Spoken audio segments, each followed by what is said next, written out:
Now, if you do everything right, how old can you live to be? Is it worth all the effort? I believe it is. Here's one. Christian Mortensen from San Rafael, California in August of 1995 turned 113. August of 1996, he turned 114. He's still going strong. Certainly can live to be 115. Smokes a couple of cigars a day like George Burns, who also lived to be over 100. Certainly was, I guess the only exercise George Burns ever did was put the cigars in his mouth. This gal here, Dora Ramathebe from South Africa in July of 1995, turned 114. And when she was asked by the media, Dora, what do you attribute your health and longevity to? She did not say that we owe it all to our annual physical or our HMO. She said, I ate locust every day. You know, little grasshoppers. She's not a vegetarian. She eats little animals. Pumpkin seeds, tortoise meat, wild herbs, dried fruit, and starts each day with a cup of coffee. This gal here, Margaret Skeets from Radford, Virginia, in 1994 was the oldest documented living American when she died at age 115.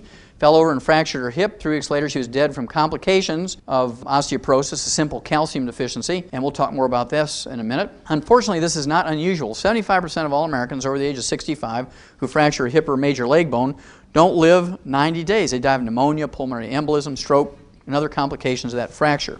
Susie Brunson, according to her family, in December of 1994, was the oldest American when she died at age 123. And they based their claim on her birth date, December 25th, 1870, which is recorded in the family Bible.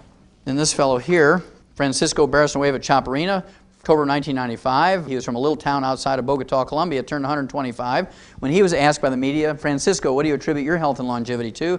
He said, well, I drink a gallon of goat's milk every day. Also, it's kind of fascinating in his birthday announcement. This is not an obituary, this is a birthday announcement. Said that over 40 years ago, his physicians told him he only had a couple of months to live, so he had his sons build him a coffin. And he's been waking up every morning for more than 40 years, sitting by that coffin waiting to die. Good nighttime comes, he goes to bed, wakes up the next morning, sits by the coffin, waits to die. Now, he's still going strong, and all the doctors who told him that more than 40 years ago are long since dead. Now, this fellow here, Hamoudi El Abdullah from Syria, died at age 133, and he was still fathering children after the age of 100. He remarried for the 4th time when he was age 80. Fathered 4 boys, 5 girls, 9 children after the age of 80 with the same wife. And when you add up the pregnancies and the breastfeeding, the time in between pregnancies, he was still fathering children after the age of 100.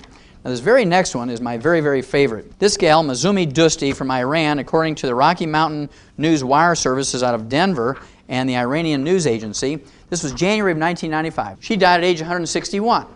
Now, you have to give a certain amount of credibility to this obituary report that she died at age 161 because she was survived by 6 living children ranging in age from 120 to 128. They hadn't even left home to go to college yet.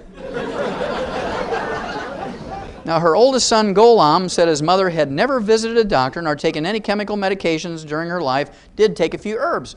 So, if you kind of think about it, every one of these people who lived to be over 100, 120, 130, 160, these people are not from the United States or Canada or Germany or England. Kind of interesting, isn't it? Most of them are from third world countries. They're furthest away from medical help, and they live to be old. So that we're beginning to collect information here. The last one we want to look at, the National Geographic Society, a very respected group of people, scientists and so forth, and support groups for science, comes out with a monthly magazine, the National Geographic magazine, of course. And they, in January of 1973, came out with a nifty special issue on longevity. They looked at cultures whose people live to be 120, and they documented the oldest living human being that they could find based on their criteria. This fellow, by the name of Sherali Mizmulov from Azerbaijan, a little country just south of Russian Georgia in western Russia today, they documented him as being 167 years old. Remember, this is the National Geographic Society, not the National Enquirer. 167 years of age, and they had a half-page picture of him actually harvesting tea leaves in a tea plantation, still working 8 hours a day, 6 days a week when he's 167. 5 months later, May of 1973, Sherali Mizmulov turns 168, goes out and hoes the garden for reporters to show how vigorous he is. Now, for at least 50, maybe 70 years, medical doctors in America have been poo-pooing the idea that you could live well beyond 100. You know, people who lived 115, 120, they were 1 in 6 billion. It wasn't something that everybody could look forward to. And anybody who tried to teach people how to live to be 110, 120, 140 were considered charlatans and quacks and taking advantage of older people. I was glad to see this come out. This was a news article in the USA Today newspaper in October of 2000. And it was based on an article in the journal Science, a very respectable journal. And what they said was, forget 100, try living past 120. Humans possess a maximum life expectancy longer than 120 years, which has been the long theorized medical limit. In fact, lifespans appear to be increasing over time with no end in sight.